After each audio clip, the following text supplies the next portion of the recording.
Dominus vobiscum.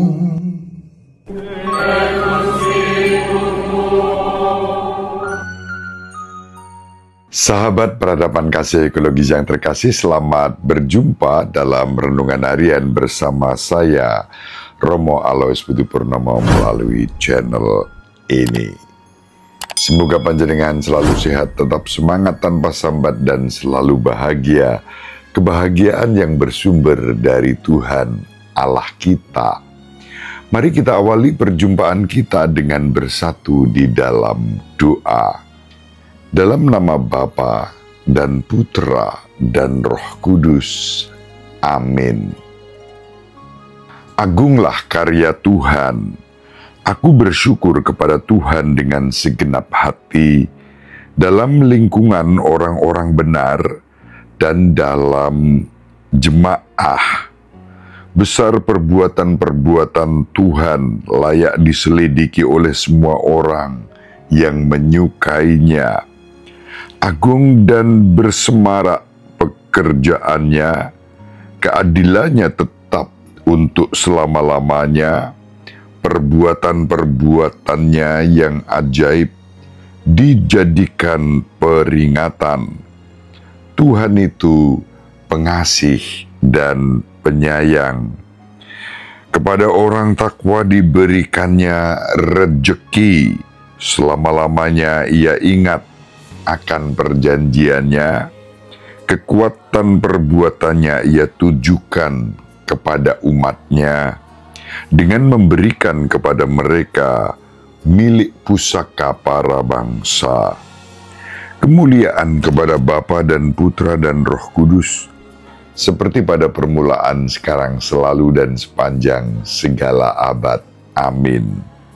Agunglah karya Tuhan. Dalam nama Bapa dan Putra dan Roh Kudus. Amin. Sahabat peradaban kasih ekologis yang terkasih, mari kita baca Injil pada hari ini. Injil Lukas bab 7 ayat 31 sampai 35. Sekali peristiwa berkatalah Yesus kepada orang banyak, "Dengan apakah akan kuumpamakan orang-orang dari angkatan ini? Mereka sama dengan anak-anak yang duduk di pasar dan berseru-seru, 'Kami meniup seruling bagimu, tetapi kalian tidak menari. Kami menyanyikan kidung duka, tetapi kalian tidak menangis.' Sebab ketika Yohanes Pembaptis datang, dan ia tidak makan roti dan tidak minum anggur, kalian berkata, 'Ia kerasukan setan.' Kemudian Anak Manusia datang, ia makan dan minum, dan kalian berkata, 'Lihatlah, seorang pelahap dan peminum, sahabat pemungut cukai dan orang berdosa.' Tetapi hikmat dibenarkan oleh semua orang yang menerimanya." Demikianlah sabda Tuhan. Terpujilah Kristus. Sahabat peradaban kasih ekologis yang terkasih, Injil pada hari ini membawa kita berjumpa dengan Yesus yang menunjukkan bagaimana orang-orang mengkritik dirinya dan pendahulunya, khususnya Yohanes Pembaptis.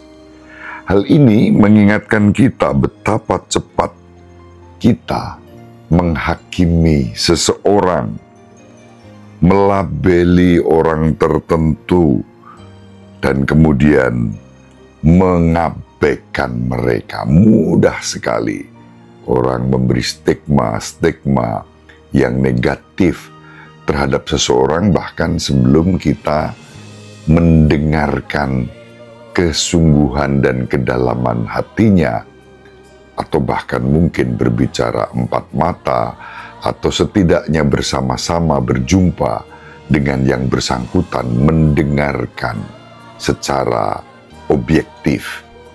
Ini kecenderungan kebanyakan orang, namun itu tidak boleh terjadi untuk kita yang mengaku sebagai murid-murid Kristus, khususnya dalam tradisi Gereja Katolik Roma.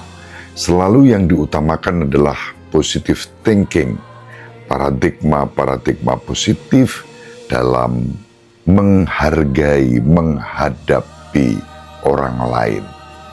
Salah satu contoh ungkapan itu tampak jelas dalam Lumen Gentium artikel ke-16 yang dijabarkan dalam Nostra Aetate seluruhnya, dan pada khususnya pada artikel kedua yang mengatakan bahwa Gereja Katolik tidak menolak apapun yang baik, yang benar dan suci yang ada dalam setiap agama dan kebudayaan.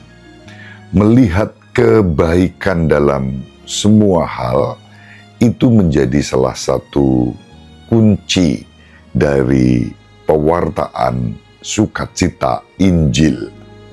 Yesus mengajak kita dalam Injil pada hari ini seakan berkata, "Berhentilah menghakimi aku, karena aku makan bersama orang-orang yang kalian anggap berdosa di depan umum.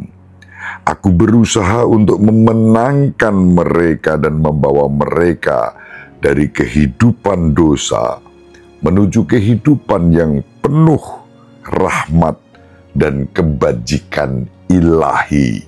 Hikmat itu yang disebut di dalam Injil pada hari ini. Yesus menggunakan pengajaran sebagaimana selalu dipakai, yaitu dengan menggunakan perumpamaan sebagai perbandingan. Tuhan kita Yesus Kristus mengingatkan kita pada gambaran anak-anak yang duduk di pasar, saling mengajak untuk menari karena sukacita atau menangis karena duka cita. Lalu Tuhan kita Yesus Kristus membandingkan Yohanes Pembaptis dengan seorang anak di pasar yang mengajak anak-anak lain untuk menangis dengan menyanyikan lagu duka untuk mereka. Hal ini sesuai dengan pesan pertobatan Yohanes Pembaptis dan ajakan untuk bertobat, lalu menerima baptisan di Sungai Yordan sambil mengakui dosa-dosa mereka. Tuhan kita Yesus Kristus membandingkan dirinya dengan seorang anak yang mengajak anak-anak lain untuk menari dengan memainkan seruling dan kemudian menyanyikan kidung sukacita.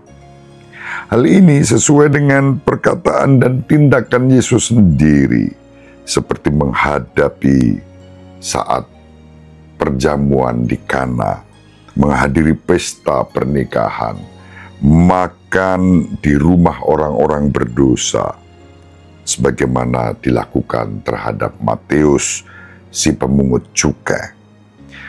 Tuhan kita Yesus Kristus menunjukkan kemunafikan orang-orang yang mengklaim bahwa Yohanes, karena cara hidupnya yang aneh, dirasuki setan, dan yang mengklaim bahwa Yesus karena bergaul dengan para pemungut cukai dan orang berdosa adalah pencinta kehidupan yang baik, tapi seorang pemabuk dan pelahap. Menghakimi itulah yang dipakai oleh cara pandang orang-orang Farisi dan munafik, dan selalu berhadapan dengan Tuhan kita Yesus Kristus. Sahabat peradaban kasih ekologis yang terkasih, Tuhan kita Yesus Kristus menyimpulkan perbandingannya dengan kalimat, hikmat dibenarkan oleh anak-anaknya yang menerimanya. Hikmat selalu bersifat ilahi dan kita berbagi dalam hikmat ilahi hanya karena Allah sendirilah yang memberikannya kepada kita sebagai anugerah. Kita berjuang untuk mencapai hikmat kebijaksanaan dan melihat ciptaan sebagai sesuatu yang dianugerahkan oleh Allah. Dan kita dipanggil untuk menerima dengan penuh syukur, seraya menghargai, merawat, dan menjaga keutuhan dan kelestariannya. Hikmat merupakan anugerah Roh Kudus yang memampukan kita untuk menilai segala sesuatu dengan benar dan melihat segala sesuatu dalam terang kebijaksanaan Allah sendiri. Ini yang kerap kali hilang dari cara pandang kita saat kita dengan mudah menghakimi, menilai, apalagi serta-merta memandang segala sesuatunya buruk, negatif, tak ada satupun yang baik. Betapa mengerikan cara pandang yang seperti ini, yang berlawanan dengan cara pandang iman, harapan, dan kasih. Bahwa di dalam iman dan kasih, pengharapan kita tak pernah mengecewakan kita. Sebagaimana diajarkan sebagai warisan sangat mulia dari Paus Fransiskus bahwa spes non confundit, pengharapan tidak akan pernah mengecewakan kita. Bahkan di tengah-tengah kegelapan ada secercah cahaya. Paus Leo ke-14 menggunakan ungkapan, di kehitaman jalan-jalan aspal tumbuh bunga warna-warni yang memberi keindahan. Inilah cara pandang iman, harapan, dan kasih, penuh pengharapan, berbeda dengan cara pandang manusiawi dan duniawi yang terus pesimis dan kemudian bukannya mengajak maju, tetapi justru membuat suasana menjadi keruh. Mari kita saling mendoakan agar kita diberi rahmat untuk terus membawa pengharapan, menyalakan cahaya kita, terutama Kristus sebagai lumen gentium, terang segala bangsa.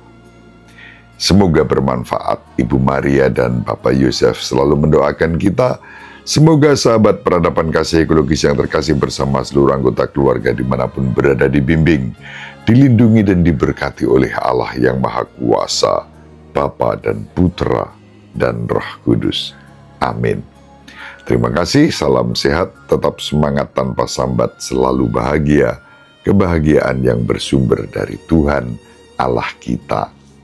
Salve, shalom, salam sejahtera, berkah dalam.